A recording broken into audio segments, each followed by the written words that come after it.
Tempo. Tudo na vida tem relação com o tempo e sua interação com o meio físico. Podemos sentir a passagem do tempo ao envelhecer ou ao observar o crescimento das plantas, os dias e noites e todos os fenômenos observáveis que registram esse decorrer do tempo. Mas há algo de extraordinário em relação à dimensão temporal da origem do universo, que parece inconcebível para nós. 13,8 bilhões de anos. Esse é o tempo, segundo os cientistas, decorrido desde o Big Bang.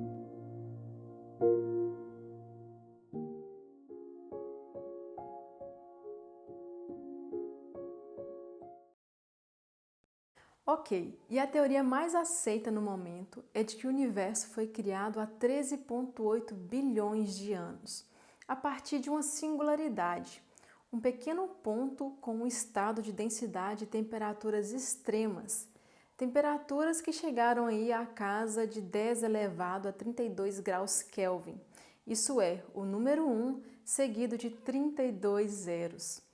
Faz essa conta aí. Bem, esse então foi o chamado tempo de Planck.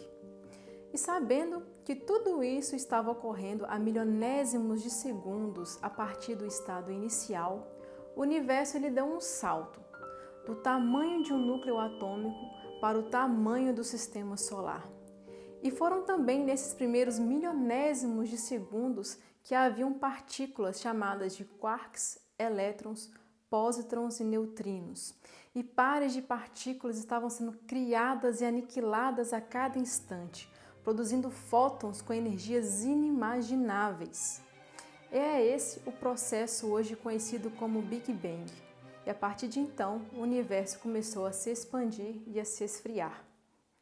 Após a temperatura cair, a produção e aniquilação de pares de partículas e as reações nucleares cessaram, deixando como resultado os prótons, os elétrons e os nêutrons. E nesse primeiro momento, aos 3 minutos de vida do universo, a temperatura baixou para 1 bilhão de graus Kelvin, o que permitiu que prótons e nêutrons se unissem para formar os primeiros elementos químicos do universo, o deutério, o hélio e o lítio. Já após 1 bilhão de anos, aquelas nuvens de gás e poeira primordiais deram origem às primeiras estruturas do universo, as galáxias com suas estrelas e as nebulosas. Então, gerações consecutivas de formação estelar iam surgindo, e aquelas reações nucleares que aconteciam no núcleo daquelas estrelas iam forjando todos os elementos químicos naturais. A tabela periódica estava, enfim, completa. Ok, antes de continuarmos, eu gostaria de abrir um parênteses aqui.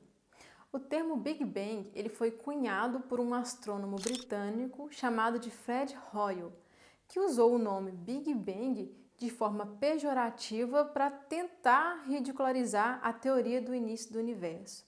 Porém, esse termo Big Bang ele acabou colando e realmente batizando a teoria.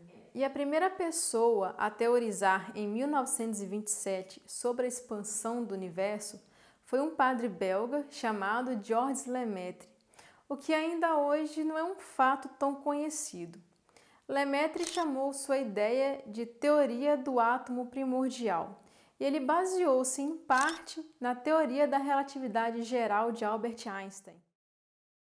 Publicada em 1915, Einstein aplicou suas equações da relatividade ao universo e descobriu que não havia uma configuração estável. Ele necessariamente precisava estar em expansão ou em contração. Mas apesar de Lemaitre e Einstein concordarem em várias ocasiões, Einstein rejeitava a ideia de Lemaitre veementemente, dizendo, abre aspas, seus cálculos estão corretos, mas o modelo físico é atroz. E após alguns anos, Lemaitre se sentiu ainda mais encorajado pelos estudos de Edwin Hubble e Milton Humason.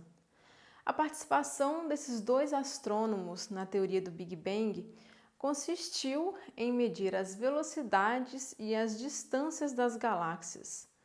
Hubble e Hilmason, utilizando o grande telescópio do Observatório de Monte Wilson, na Califórnia, observaram que a luz das galáxias mais distantes de nós tendiam para a cor vermelha do espectro eletromagnético, termo que foi cunhado como redshift em inglês. Hubble então deduziu que quanto mais distante uma galáxia estava, mais rapidamente ela parecia se afastar. Mas a teoria do Padre Lemaitre só foi confirmada mesmo no ano de 1964, com a descoberta da radiação cósmica difunda em micro-ondas, que nada mais é do que a radiação residual do Big Bang. E ela foi prevista inicialmente por George Gamow, quando estudava a origem dos elementos químicos e o estado da matéria no universo primordial. E essa radiação, ela foi acidentalmente descoberta por Arno Penzias e Robert Wilson, trabalhando em um laboratório nos Estados Unidos, onde detectaram em suas antenas um ruído que parecia vir uniformemente de todas as direções. E o achado era a tal radiação cósmica de fundo. Bom, vamos partir da ideia do princípio cosmológico, que diz que o universo é o mesmo em todos os lugares. Se considerarmos que o Big Bang foi simplesmente uma enorme explosão que varreu matéria para dentro do espaço, isso pressupõe que inicialmente deveria haver um centro e uma borda, e o princípio cosmológico não se aplicaria mais. Mas o Big Bang não foi apenas uma enorme explosão em um universo vazio que o preencheu logo após, porque antes do Big Bang não existia espaço fora daquela singularidade. Fazendo uma analogia simples, vamos considerar que o Big Bang fosse um balão vazio, que ao ser inflado ele se expande, ele parte de um ponto inicial e evolui. Assim foi o Big Bang, que partiu de um ponto inicial e se expandiu, e o universo ainda hoje continua a evoluir.